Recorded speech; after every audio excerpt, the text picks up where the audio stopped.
Hello guys, now we will discuss some important applications of diodes. तो diode का इससे पहले हमने क्या पढ़ा कि डायोड एक सेमीकंडक्टर डिवाइस है जिसमें आप पी और एन टाइप को ज्वाइन कर देते हैं। ठीक है, उसको ज्वाइन करने के बाद उसमें एक पोटेंशियल बैरियर बनता है। ठीक है, और पी को अगर बैटरी के पॉजिटिव और एन को नेगेटिव से जोड़ रहे हैं तो वो फॉरवर्ड बाइस्ड होगा, यानी क्लोज स्विच हो जाएगा, स्विच क्लोज हो जाएगा। और अगर इसको उल्टा कनेक्ट कर दें, यानी एन के साथ पॉजिटिव पी के साथ नेगेटिव, तो ये रिवर्स बाइस हो जाएगा, यानी ये ओपन स्विच हो जाएगा। फिर इसके हमने मॉडल पढ़े कि एक आइडियल मॉडल होता है, फिर एक प्रैक्टिकल मॉडल होता है, और फाइनली एक कंप्लीट मॉडल होता है। सबसे एक्यूरेट कौन सा है? Complete model. उसके साथ जो रिजल्ट्स आएंगे वो लैब के रिजल्ट्स के करीब तरीन होंगे। बाकी आइडियल मॉडल के साथ जो रिजल्ट्स आएंगे उसमें और लैब के रिजल्ट्स में एरर ज़्यादा होगा। ओके, ये लास्ट लेक्चर्स में। अब हम इसको देखते हैं रेक्टिफिकेशन। पहले बात तो हम ये देखेंगे रेक्टिफाई क्या होता है, व्हाट इज रेक्टिफिकेशन। अच्छा, आपकी जो ये बिजली है ये दो तरह की इसकी नेचर होती है ना, या ये एसी टाइप की होती है, ऑल्टरनेटिंग करंट। अच्छा, ऑल्टरनेटिंग एसी को क्यों कहते हैं ये मैंने आपको क्लियर करवाया हुआ है कि जिसमें मैंने आपको डिजिटल एसी और एनालॉग एसी, डिजिटल डीसी और एनालॉग डीसी, ये आपको पहली स्लाइड के अंदर ही मैंने ये क्लियर कर दिया था ताकि एसी डीसी का फर्क आपका क्लियर हो जाए। ऐसा ना हो जैसे इंटरव्यू पूछे भाई एसी क्या होता है, और असिस्टेंट कमिश्नर और डिप्टी कमिश्नर हैं, और बाद में पता चले आपकी जॉब भी होगी। तो कहने का मकसद ये है कि एसी डीसी में फ़र्क आपको पता होना चाहिए। बेसिक चीज़ है, बेसिक। अक्सर इंटरव्यूज़ में सवाल ही यहीं से शुरू करते हैं। अच्छा भाई जरा पूछे तो सही। तो एसी का मतलब ये जिसमें जो पोलैरिटी है, पोलैरिटी क्या होता है? प्लस माइनस, वो ऑल्टरनेट करती है, यानी आधे टाइम के लिए प्लस है और आधे टाइम के लिए क्या है? माइनस। और डीसी में क्या होती है? वो पोलैरिटी कांस्टेंट रहती है, ता दमे मर्ग, मरते दम तक उसने पॉजिटिव रहना, जान दे देनी लेकिन वो रहना उसने पॉजिटिव है। ठीक है, माइनस ने माइनस रहना। ओके, अब हमारी बिजली कौन सी है? ये जो वापडा की बिजली है ये क्या है? एसी है या डीसी है? एसी है।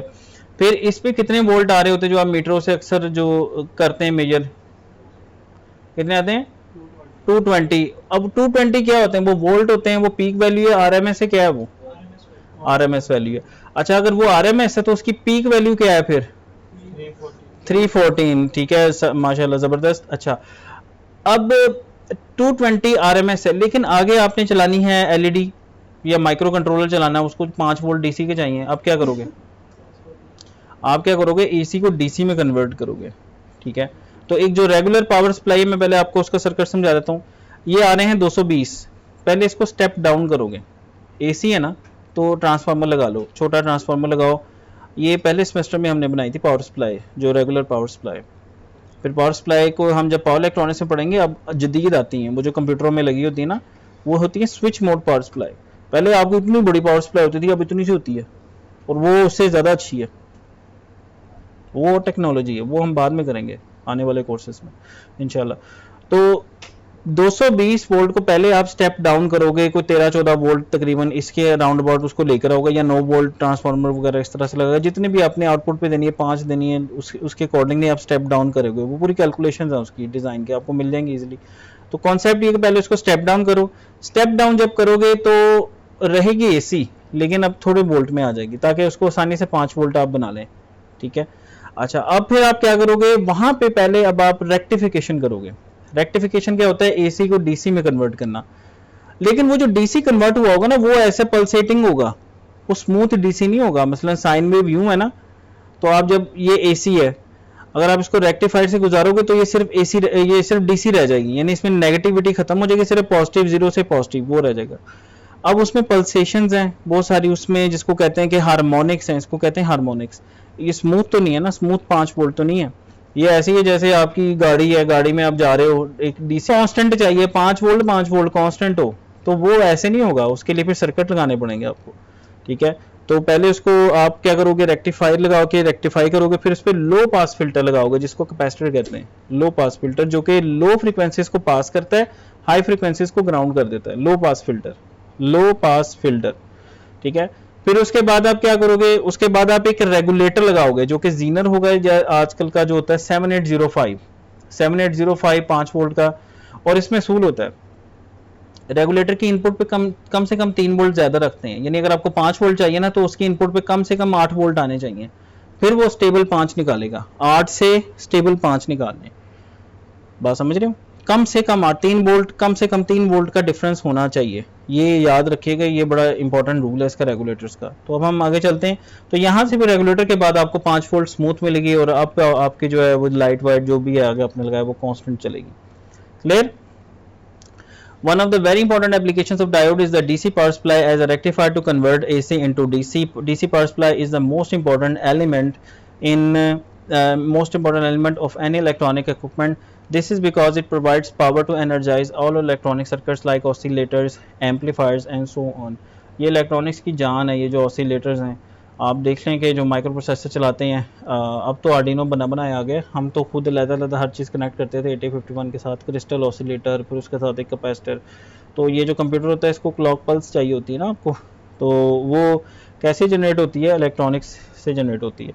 और एम्पलीफायर, ये जो लाउड स्पीकर पर मौलवियों ने शोर मचाया होता है जो बहुत ज़्यादा, मौलवी साहब ने हैं, तो वो क्या है? लाउड स्पीकर है, या आपने वूफर लगाए होते गाड़ी में, सबको सुना रहे होते ढो ढो, छोटे से सिग्नल होते हैं, ऐसे ही होता है ना लाउड स्पीकर्स, एम्पलीफायर्स हैं।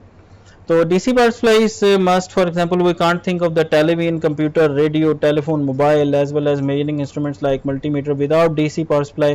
The reliability, performance of the electronic system, proper design of the power supply is necessary. The first block of power DC power supply is the rectifier. ये आपने थ्योरी सारी पढ़ लेनी है, मैं आपको अब डायग्राम दिखाता हूँ।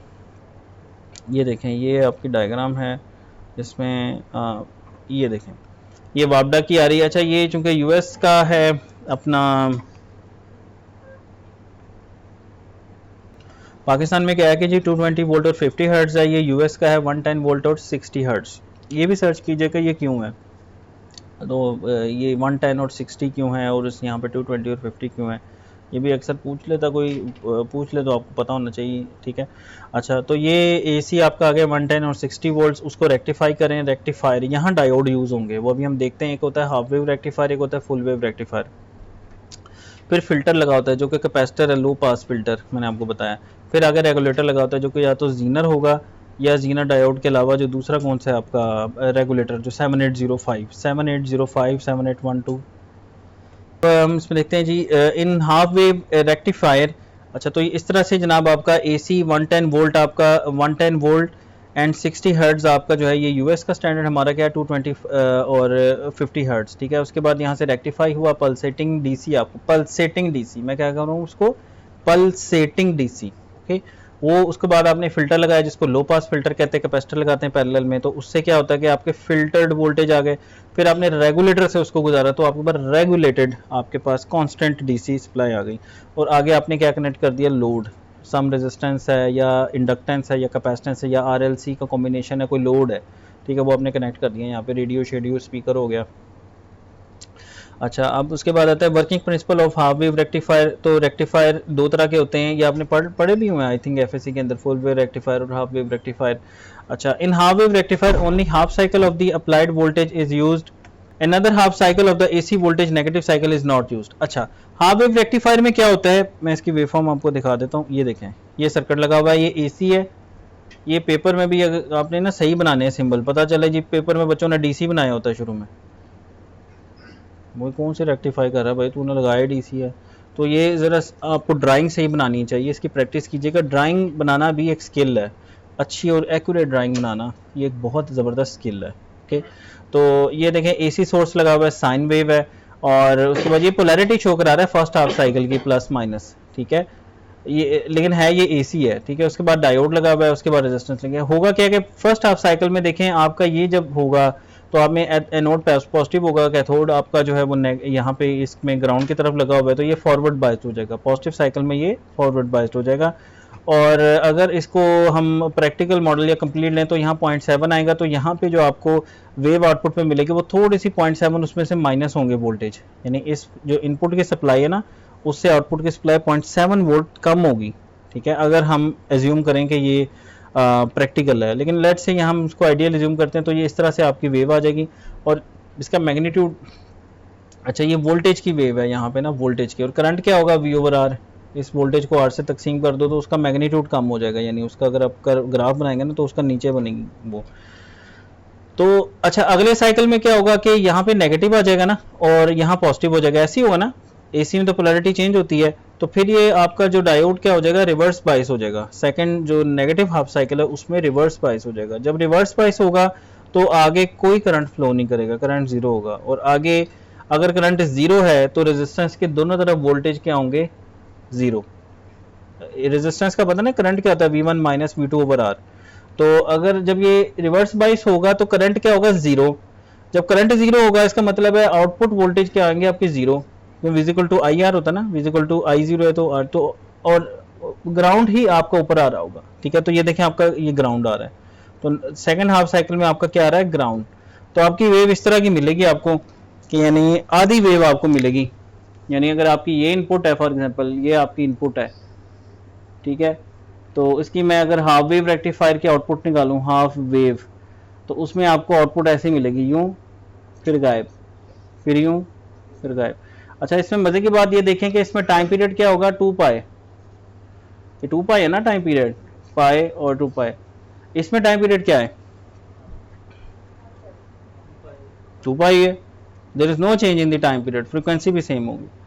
अच्छा, अगर मैं इसको फुल रेक्टिफाई करूं, यानी ये अब इसमें नुकसान क्या है भाई, इसमें नुकसान है आपकी आधी वेव ज़ाया हो रही है, ओ भाई ये दिस इज नॉट एक्सेप्टेबल।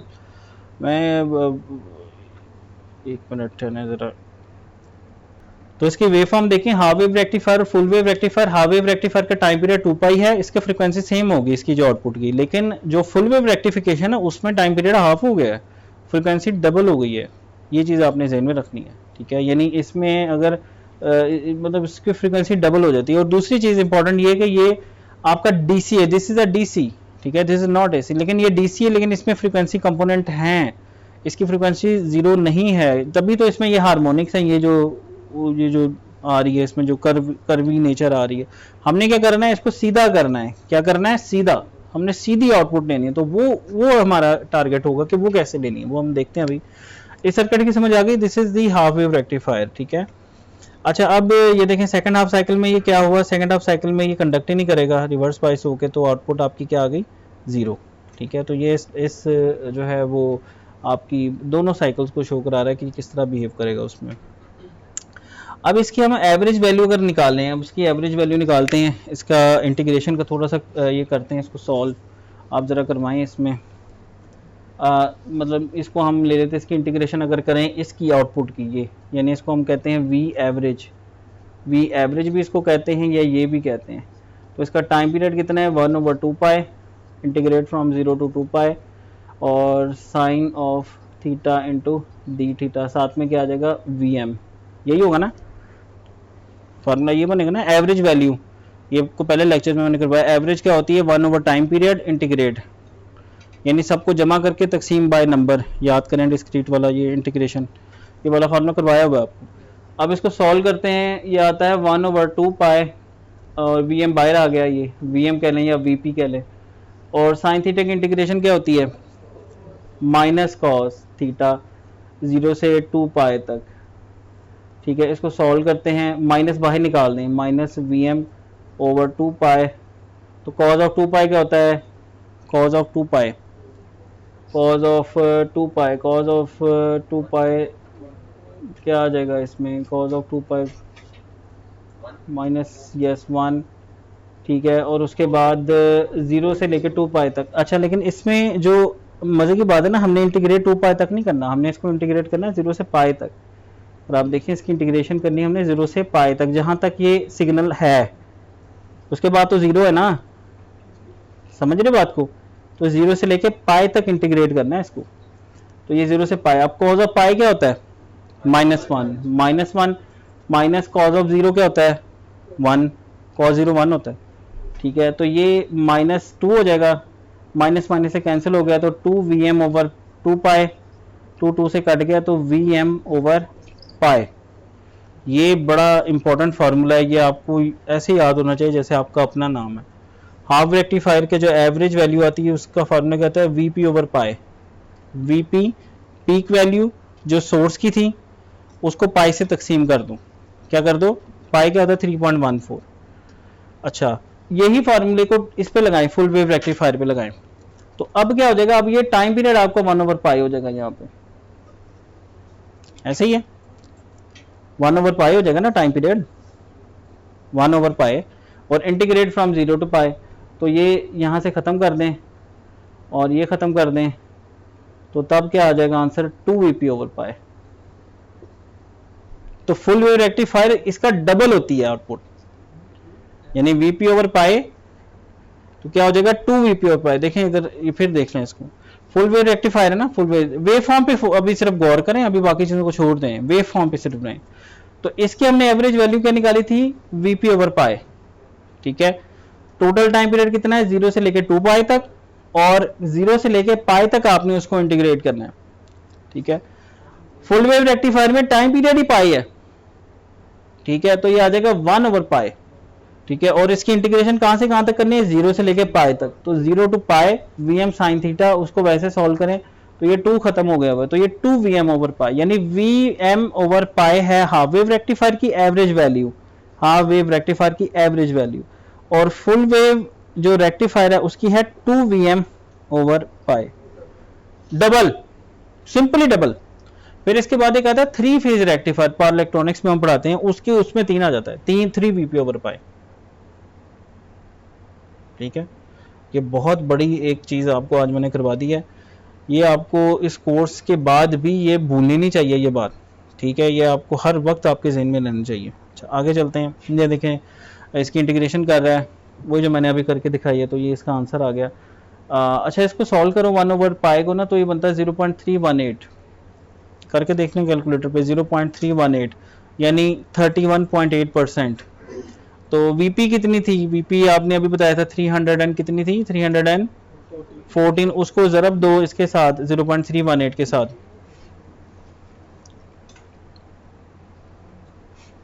ये आपका बहुत बड़ा रेक्टिफायर बनेगा जो कि 220 को रेक्टिफाई करा। हम ऐसे करते हैं, हम 220 को स्टेप डाउन करके फिर रेक्टिफाई करते हैं, समझ ना बात को।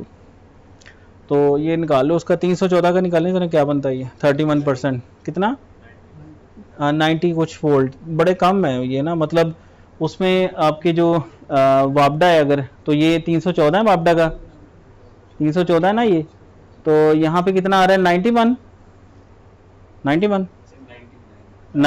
वोल्ट आ रहा है यहाँ पे। ये वापडा की मैं रेक्टिफिकेशन कर रहा हूँ, वापडा की सप्लाई की, कॉन्सेप्ट समझ आ गया। अच्छा आगे चलते हैं, average value of the half wave output voltage, the average value of the half wave rectified output voltage is the value you would measure on a DC voltmeter, V average is equal to VP over pi. बहुत कम है, देखें ना, वो देखें 31% रह गई है, यानी 31%, 31.8%, ठीक है। तो ये हाफ वेव रेक्टिफायर यही मतलब सही नहीं है ना, आपकी आधी वेव ज़ाया हो रही है, आधी वेव आपकी यूज़ हो रही है, तो दिस इज़ नॉट एक्सेप्टेबल। तो क्या इसका हल है कि इसको फुल वेव रेक्टिफाई किया जाए। अच्छा अब एक क्वेश्चन है कि what is the output if the diode is reversed. अगर मैं डायोड को रिवर्स कनेक्ट कर दूं तो अब वेव फॉर्म क्वेश्चन आपको आ जाता है, किस तरह की वेव फॉर्म आपके पास आएगी। तो ये पहले साइकिल पे 0 नेगेटिव साइकिल को कंडक्ट करेगी, ये बनेगी आपकी वेव फॉर्म, ठीक है, ठीक है। वो देखें, वो नज़र नहीं आ रहा आपको, वो देखें फर्स्ट साइकिल, उसमें डायोड आपका पहले जो हाफ साइकिल है उसमें रिवर्स बाइस्ड है। देखें इस सर्किट में मैंने क्या किया, अपने डायोड का मुंह चेंज कर दिया, क्या कर दिया, डायोड का मुंह चेंज कर दिया। पहले इस तरफ को फ्लो जा रहा था राइट साइड को, एनोड लेफ्ट पे था, कैथोड राइट पे था। अब आपका कैथोड लेफ्ट पे है, एनोड राइट पे है। अब पहले हाफ साइकिल में ये रिवर्स बाइस होगा, कंडक्ट नहीं करेगा, अगले हाफ साइकिल में कंडक्ट कर जाएगा। तो देखें इसकी आउटपुट वेवफॉर्म चेक करें आप, वो T1 से T2 में है, T0 से T1 तक 0 है क्योंकि डायोड रिवर्स बाइस्ड है। T1 से T2 में डायोड आपका फॉरवर्ड बाइस्ड होगा, क्यों, जब वो माइनस माइनस की वजह से ना वो फॉरवर्ड बाइस्ड हो जाएगा नेगेटिव हाफ साइकिल में। इस सर्किट की समझ आ गई है। इस सर्किट में क्या किया है, सिर्फ डायोड का रुख चेंज किया है। डायोड पहले अगर यूं कनेक्ट था ना, ये देखें ना, पहले डायोड आपका ऐसे कनेक्ट था, ये पहले ऐसे डायोड आपका कनेक्ट था, ठीक है। तो ये वेवफॉर्म थी, ठीक है, यानी आपकी इस तरह की वेवफॉर्म आ रही थी ऐसे वाली। लेकिन जब आपने डायोड का रुख चेंज किया तो वेवफॉर्म आपकी अब किस तरह की आएगी, अब ऐसी वेवफॉर्म आएगी आपकी, ठीक है। ओके चलें आगे। अच्छा जी, अच्छा अब कुछ क्वेश्चंस इसके करते हैं ताकि आपका जो डायोड के कॉन्सेप्ट्स हैं वो ज़रा मज़ीद अच्छे हो जाएं, रिवाइज हो जाएं, फ्रेश हो जाएं, ठीक है। अच्छा अब इसमें देखें क्वेश्चन हम देखते हैं कि 2 diodes are connected in parallel, ठीक है, as shown in the figure with the current sharing resistances, ठीक है। The VA characteristics are shown, VA characteristic भी दी हुई है आपको, डेटा शीट उसकी दी हुई है। अब टोटल करंट कितना है? 200 एम्पियर का total current, it's a huge current. The voltage across a diode and its resistance is 2.5 volt. ठीक है, जो डायोड के अक्रॉस वोल्टेज है वो 2.5 वोल्ट है। ये कोई पावर डायोड टाइप चीज है, पावर डायोड है। ठीक है, पावर इलेक्ट्रॉनिक्स की तरफ। Determine the values of the resistances R1 and R2 if the current is shared equally by the diodes. हम क्या चाहते हैं कि करंट इक्वली शेयर हो, यानी 200 है ना बाहर, वो देखें आईडी कितना है 200, उस 200 को हमने इक्वल इक्वल शेयर करवाना है D1 D2 में, यानी 100 इधर 100 इधर। ठीक है, 100 इधर 100 इधर। ठीक है, अच्छा अब इसमें जो VD है वो गिवन है आपको। VD कितना गिवन है आपको? 2.5 वोल्ट है। और जो डायोड के अपना VF है, देखें अगर मैंने मालूम करना हो करंट I क्या होता है, इसका फार्मूला V1 और ये V2, तो I is equal to V1 minus V2 over R, यही होता है ना। अब V1 तो हमारे पास है VD, मसलन ये सर्किट को मैं जरा सिंप्लीफाई करता हूँ। इस सर्किट को अगर मैं सिंप्लीफाई करूँ तो ये इस तरह का सर्किट बन रहा है ये। ठीक है, ये देखें, और ये कितने हैं जी? 2.5, ऐसे ही है ना। अच्छा 2.5 वोल्ट है ये, 2.5 वोल्ट सोर्स है आपका, और करंट देखें 200। ये तो ये थ्योरेटिकल सा कोई सर्किट है, कोई मे बी इसकी कहीं एप्लीकेशन भी हो, क्योंकि ये बहुत ह्यूज करंट है 200। अब क्वेश्चन ये है कि 200 को हाफ हाफ करना है, यानी 100 इधर 100 इधर, लेकिन ये दोनों डायोड्स डिसिमिलर हैं, एक जैसे नहीं है, ये डिसिमिलर डायोड्स है। कैसे पता चला? इसकी VI कर्व से पता चला। देखें एक का VF है 0.5, ये देखें ये 0.5 पे ऑपरेट हो रहा है, और एक का 1 है। इसका मतलब है दोनों साइडों की रेजिस्टेंस डिफरेंट होंगी, सेम नहीं होंगी। अच्छा अब हम अज्यूम करते हैं कि जी ये जो 0.5 वाला है उसको हम कह देते हैं ये R1 है, ये R1, और ये R2 है, ये क्या है VD1, VD1 इसको हम कहते हैं ये 0.5 वाला है, और VD2 इसको हम कहते हैं ये 1 वोल्ट वाला है। सही है, ओके। अब R1 कैसे निकालोगे? R1 निकालोगे 2.5 माइनस 0.5 ओवर जो करंट इसमें जा रहा है 100, बस सिंपल कि current is equal to V1 minus V2 over R। R को मैं इधर ले गया, I मैं इधर ले आया हूं, क्योंकि I मुझे पता है मैंने R निकालनी है। देखो ना इस इक्वेशन के अंदर अगर आपके पास 1 2 3 4 पैरामीटर है ना, 3 आपको गिवन हो तो चौथा आप निकाल लोगे। अब आपको ये गिवन है करंट, आपने रेजिस्टेंस निकालनी है, तो फार्मूले में रेजिस्टेंस को उधर ले जाओ, इसको उधर ले जाओ। बेसिक मैथ है यार, ये आना चाहिए आपको, this is a basic mathematics, okay. तो यहाँ पे R1 is equal to 2.5 minus 0.5 over 100 ampere flow कराना। करो जरा कैलकुलेट कितना आता है। हाँ जी, बहुत कम आएगी रेजिस्टेंस ना, उसकी वजह ये है कि वोल्टेज ही 2.5 है। 2.5 वोल्ट से आपने 100 एम्पियर लेने हैं तो रेजिस्टेंस बहुत कम होगी। तो ये कितना आपका 2.5 माइनस 0.5 ओवर 100, तो ये आपका आ रहा है 0.02 ओहम, यानी ये 20 मिली ओहम, 20 मिली ओहम। जी जी बोले, देखो ना ये गिवन है 200 गिवन है, वो देखिए the total current is 200, determine the values of resistances R1 और R2 if the current is shared equally by the diodes. बाकी समझ, इक्वली शेयरिंग कब होगी? जब 100 इधर 100 इधर होगा। ठीक है, ये दोनों 100 यहाँ पे अगर आप KVL लगाएं तो 100 plus 100 is equal to 200, source से 200 जा रहा होगा। ठीक है, अच्छा अब R2 क्या होगा? R2 निकालते हैं। R2 will be equal to, R2 निकालो भाई, 2.5 माइनस 1 ओवर 100, ये निकालो जरा, ये कितनी आती है?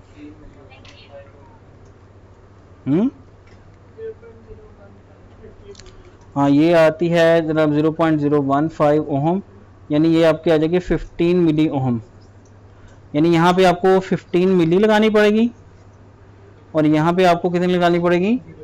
20 मिली, यहाँ 20 मिली, तो 20 मिली, और यहाँ पे कितनी लगानी पड़ेगी आपको? 15 मिली। तो यहाँ से फिर आपका जो करंट होगा वो आपका 100 एम्पेयर इक्वली शेयर होगा। तो इसमें जो लर्निंग वाली बात थी वो थी डायोड की कर्व को पढ़ पाना। ठीक है, डायोड की कर्व आपने देख ली, यहाँ पे 1.5 पे ट्रिगर हो रहा है, दूसरा 1 पे हो रहा है। ठीक है, तो ये बड़ा एक ज़बरदस्त क्वेश्चन है, इसमें 2 डायोड्स पैरेलल में भी लगे हैं, तो ये भी इसके अंदर एक पॉइंट आ गया। कि 2 diodes are in parallel, right. अच्छा, अब इसके यहाँ पे इसका सोल्यूशन एक दिया हुआ है, तो यहाँ पे हम ये भी देख लेते हैं, ये भी कर तो लिया। तो यहाँ पे उसी तरह उसने सॉल्व किया 0.02 ओहम और 0.05 ओहम, ठीक है। और इसमें वैसे डेटा शीट में मेंशन नहीं था कि कौन सा डायोड 1 है कौन सा 2 है, तो हमने एज्यूम कर लिया कि 0.5 वाला 1 है, और ये आपने क्वेश्चन पे लिख देना, या मैं आपको दे दूंगा उसके अंदर अगर एग्जाम में आता है तो मैं आपको बता दूंगा कि भाई ये डायोड 1 की कर्व है, ये डायोड 2 की कर्व है, ठीक है। Resistance values as shown in the figure determine which the diode conducts. अच्छा, अब ये सवाल अच्छा अब ये देखें, एक ये सवाल है, अब आपके पास 12 वोल्ट है आपके पास, ठीक है। अच्छा, मुझे बताएं, इसको देख के बताएं फटाफट, कौन सा डायोड कंडक्ट करेगा, D1 करेगा या D2 करेगा? D2 कंडक्ट करेगा, क्यों? क्योंकि वो है फॉरवर्ड बाइस्ड, हाँ जी, वो फॉरवर्ड बाइस्ड है और D1 आपका रिवर्स बाइस्ड है, ठीक है। तो अब अगर वो फॉरवर्ड बाइस्ड है तो सर्किट जरा बनवाएं, कैसा होगा सर्किट जो बनेगा ना, वो 12 वोल्ट, साथ एक ये रेजिस्टेंस आ गई 2 ओम की, और साथ में इसको हम शॉर्ट का आइडियल डायोड है, ऊपर क्वेश्चन में लिखा था आइडियल डायोड, ये आइडियल है, आइडियल है, ठीक है, आइडियल। तो यहाँ पे एक रेजिस्टेंस आ जाएगी 4 की, ठीक है, ये सर्किट बन जाएगा आपका, यहाँ से ओपन सर्किट हो जाएगा, जो आपका D1 है वो ओपन है, D1 इज नथिंग, क्योंकि ये कुछ भी नहीं होता, ये रेजिस्टेंस खत्म हो जाएगी, ये सर्किट में नहीं आएगी। तो अब आपका करंट क्या होगा, 12/4 जमा 2 6, 2 एम्पेयर, 2 एम्पेयर का करंट फ्लो करेगा, इसमें से 2 एम्पेयर। तो ID2 क्या होगा, 2 एम्पेयर, और ID1 क्या होगा, 0 एम्पेयर, और टोटल करंट क्या होगा, वही 2 एम्पेयर। सारे का सारा करंट आपका जो है वो D2 से गुजर रहा है। तो क्वेश्चन क्या है, डिटरमाइन व्हिच डायोड कंडक्ट्स, तो आपके 2 नंबर आ गए जब आपने कहा कि D2 कर रहा है कंडक्ट, D1 नहीं कर रहा।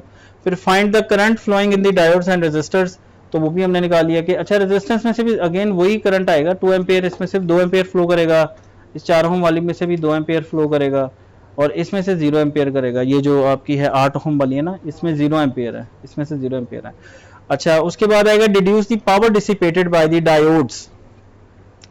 अच्छा, डायोड्स में कितनी पावर डिसिपेशन हो रही है, पावर डिसिपेशन, पावर का फार्मूला याद रखिएगा डिसिपेशन का। पहले मैं आपसे पूछता हूँ P = VI, ये तो आपको पता है, ये डायोड का होगा, डायोड की पावर डिसिपेशन क्या होगा, P = VI। अच्छा, अब इसमें एक सोचने वाली बात है कि V इसमें क्या है, 0, क्योंकि डायोड कौन सा है, आइडियल, VF नहीं ना दिया हुआ उसने, अगर VF दिया होता ना इसने, फिर हम VF के साथ इसमें से जो करंट गुजर रहा था उसको जरब देते, लेकिन चूंकि ये आइडियल डायोड है तो 0 है पावर आपकी, इसमें डिसिपेशन पावर 0 है, बिकॉज V 0। अच्छा, रेजिस्टेंस में पावर डिसिपेशन क्या होती है, P = I²R, तो इसमें आ जाएगी कितनी, I²R, यानी इसका स्क्वायर करें 4 × 2 8 वाट, 8 वाट की पावर डिसिपेशन इसमें हो गई। अच्छा, इसमें कितनी हो जाएगी, 4 × 4 16 वाट, तो टोटल कितनी डिसिपेशन होगी, 24 वाट की टोटल डिसिपेशन है। और इसमें कितनी डिसिपेशन होगी, I²R, I 0 है, तो इसकी पावर डिसिपेशन क्या होगी, 0 वाट। आ रही बात समझ? तो इस तरह से आपने स्टेप बाय स्टेप इसको सॉल्व करना है, ठीक है। तो ये देखें, ये आपका सर्किट ओवरऑल बन गया, जैसे आप अभी बता रहे थे कि इसमें आपका जो है ना VD = VP - 1 > 0, D1 ऑफ है, D2 ऑन है, ठीक है, ID1 0 है, ओपन सर्किट, और ID2 कितना आपका आ गया, 2 एम्पेयर। उसके बाद करंट, अब इसमें देखें पावर डिसिपेशन डायोड्स में क्या होगी, 0 वाट की और 0 वाट की होगी, बिकॉज दोनों आइडियल है। अगर प्रैक्टिकल होते तो क्या होना था, फॉर एग्जांपल अगर ये प्रैक्टिकल होता, तो अगर प्रैक्टिकल होता तो करंट भी डिफरेंट निकलना था, पता है कैसे निकलना था, वो निकलना था 12 - 0.7, अगर सिलिकॉन का है 12 - 0.7, ये 0.7 वोल्ट डिवाइडेड बाय 6, फिर करंट थोड़ा कम हो जाना था, ठीक है। और वो करंट जरब 0.7 ये आ जाना था आपके डायोड में, जो पावर डिसिपेशन है ये आ जानी थी, P = VI, power dissipation in the diode, P = VI, चूंकि ये V है कि VF है बेसिकली, ये जो फॉरवर्ड वोल्टेज है ना, वो जो आपका जो प्रैक्टिकल मॉडल वाली, वो वाला वोल्टेज है। बात समझ आ गई? ये बेसिक फार्मूला है पावर का, P = VI। और रेजिस्टेंस में क्या होता है, I²R, अगर करंट नहीं है तो V²/R। ओके, बेसिक, ठीक है। चलो आगे, VD2 0 कैसे हो गया, कौन से 2 वोल्ट आएंगे, अच्छा जी, ये इस क्वेश्चन एक और आ गया जी, series parallel diode circuit in the figure question 2.8 consist of two germanium diodes. पहली बात ये नोट कर लें कौन सा डायोड है, जर्मेनियम है, D1 D2 and to silicon diodes है D3 D4, ये सिलिकॉन के हैं। The cut in voltage for the silicon diode is 0.7 and diode is 0.3। ये कट इन कह रहे हैं बेसिकली वही फॉरवर्ड वोल्टेज है। तो solve for the ID when the power is absorb, what is the power absorb by the D4। तो इसको कर लेते हैं फटाफट। तो इसमें आप देखें सर्किट आपका बड़ा भयानक सा लग रहा है, लेकिन ये सर्किट बहुत आसान सर्किट है। अगर देखें हम, बड़ा ज़बरदस्त क्वेश्चन है ये, ठीक है। अच्छा, इसमें क्या 18 वोल्ट की बैटरी है, कितने वोल्ट की है, 18 वोल्ट की। अच्छा, अब मैं क्या करता हूँ, ये 18 वोल्ट इधर आ गई, रेजिस्टेंस आ गई R1, ये रेजिस्टेंस आ गई R2,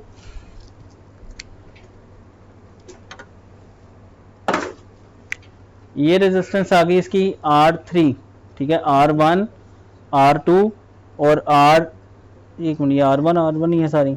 अच्छा चलें, इसको हम वैसे लिख लेते हैं। ऊपर कितनी आ रही है 2.7 के, ये कितनी आ रही है आपकी 1 के, और नीचे वाली कितनी आ रही है 2.2 के, ठीक है। अब जर्मेनियम वाला अगर डायोड है तो इस पर कितनी की उल्टी बैटरी लगेगी 0.3, इस पे कितने के लिए फॉरवर्ड बाइस्ड है ना सारे, इस पे भी 0.3, और इस पे कितने की लगेगी 0.7, और यहाँ पे कितने की लगेगी, यहाँ पे भी एक बैटरी लगेगी वो नीचे वाले 0.7, ठीक है। ये आपका सर्किट है सारा, वही लगाना है भाई करंट। ये इसको मैं कह देता हूँ ID1। तो ID1 निकालें जरा, मुझे फटाफट बताएं।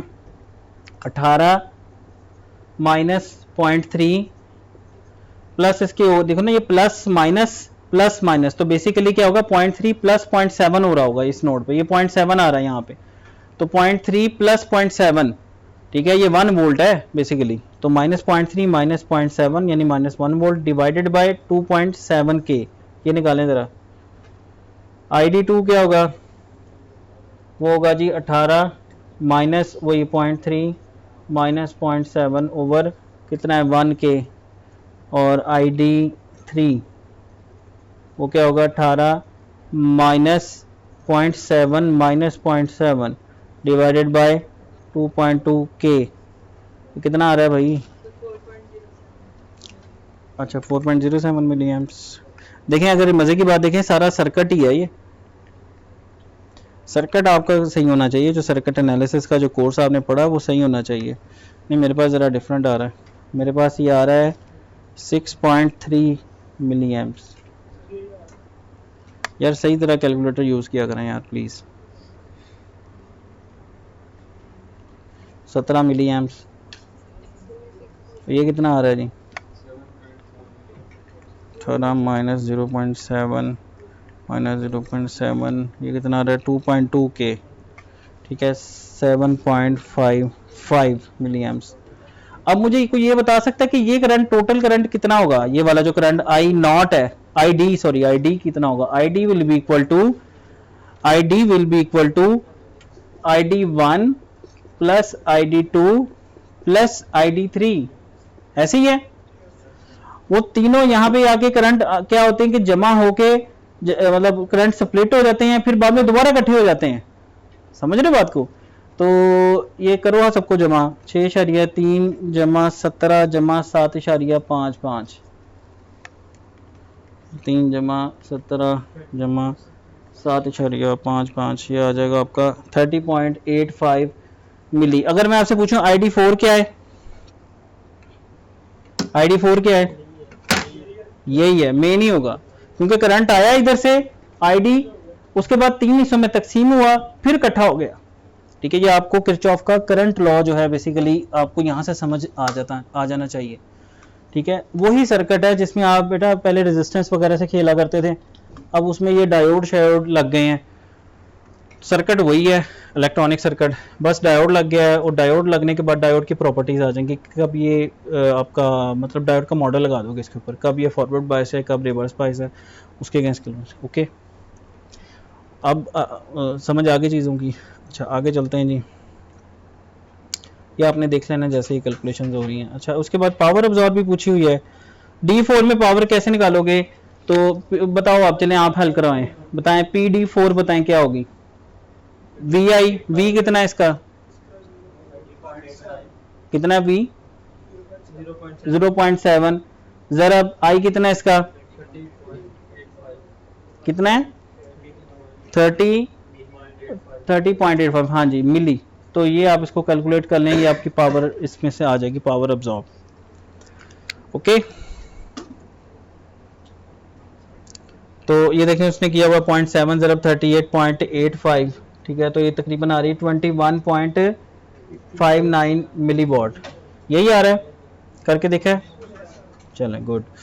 अच्छा फटाफट कैलकुलेटर के हाथ चलने चाहिए, अभी मैं बोल रहा हूँ तो फटाफट कैलकुलेटर चल रहा है, समझ रहे हैं, ये इस तरह होना चाहिए। अच्छा आगे चलते हैं। अच्छा अब आगे आ जाएं जी, ये जी फिगर, अब ये देखो जी, एक क्वेश्चन आ गया। अब क्या ये क्वेश्चन आपको डिफिकल्ट लग रहा है देखने से? अच्छा इसको ज़रा मैं जूम कर देता हूँ। अब बताओ ज़रा ये क्या है, क्वेश्चन है क्या? दो डायोड हैं, क्या ये फॉरवर्ड बाइस्ड हैं या रिवर्स बाइस्ड हैं? फॉरवर्ड बाइस्ड हैं। अच्छा, और इस पे देखें कितना वोल्टेज ड्रॉप दिया हुआ है। इस पे पैरेलल डायोड, पैरेलल में लगे हुए हैं, both diodes are silicon diode हैं। Values of R1 R2 R3 भी आपको गिवन है, और determine current flowing in each resistance में से करंट निकालनी है, पावर डिसिपेशन निकालनी है और आउटपुट वोल्टेज निकालना है। अच्छा ये वोल्टेज डिवाइडर ही बन रहा है किस्म का ना, यहाँ पे देखा जाए तो ये आइडियल डायोड है। देखें इसमें इसने क्या कहा हुआ है, both diodes are silicon, silicon में इसका अंदर 0.7 वोल्ट आएगा। तो अब मैं इसको सर्किट बनाता हूँ इसका, ये देखें इसका ये मैं सर्किट बनाने जा रहा हूँ। ये बैटरी लगा दी 15 वोल्ट की, ठीक है। उसके बाद मैंने ये 2.5 के लगा दें आसानी के लिए, इधर लगा दें, इसको आगे पीछे कर सकते हैं ना, और जो D1 का 0.7 है वो इधर बना दें 0.7 आसानी के लिए, ठीक है। और इसी तरीके से यहाँ पे आते हैं हम, इधर इधर भी यूँ आ गया, और इधर ID1 कैसे निकालोगे आप? ID1 it will be equal to 15 minus 0.7 minus V0, बस माइनस V0, तो ये आपका आ जाएगा 2.5 के।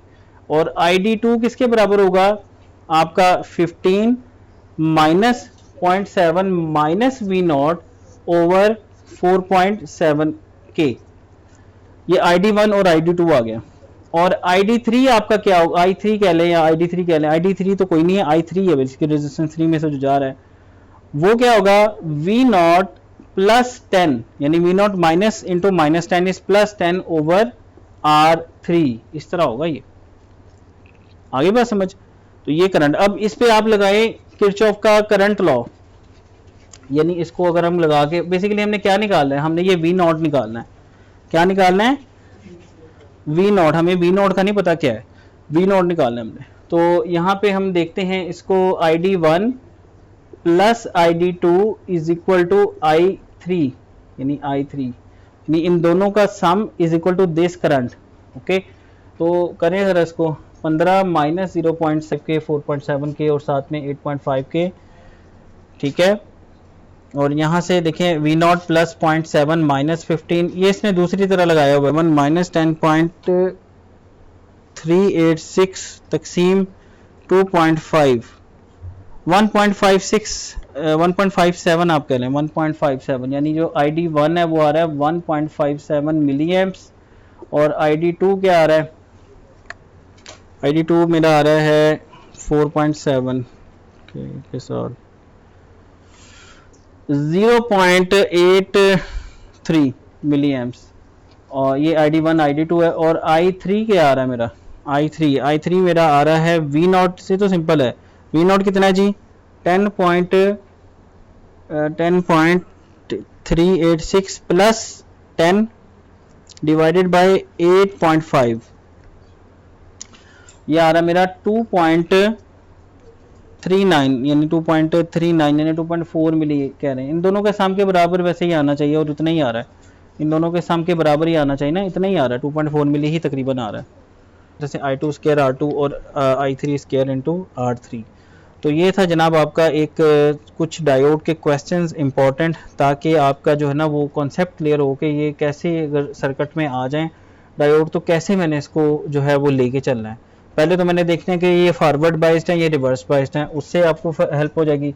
फिर आपने देखना है कि ये आइडियल डायोड गिवन है या ये आपको प्रैक्टिकल या कंप्लीट गिवन है, तो उसमें आपने क्या करना है? एक बैटरी लगा देनी, बैटरी, ठीक है। तो उसके बाद इसको सिंपलीफाई करना है, सर्किट की टेक्निक लगा लें आप, ठीक है। सर्किट की टेक्निक लगा के इस तरह से, जैसे ये अभी एक इक्वेशन आपकी बन जाएगी, उसको थोड़ा सा सॉल्व करना पड़ेगा आपको।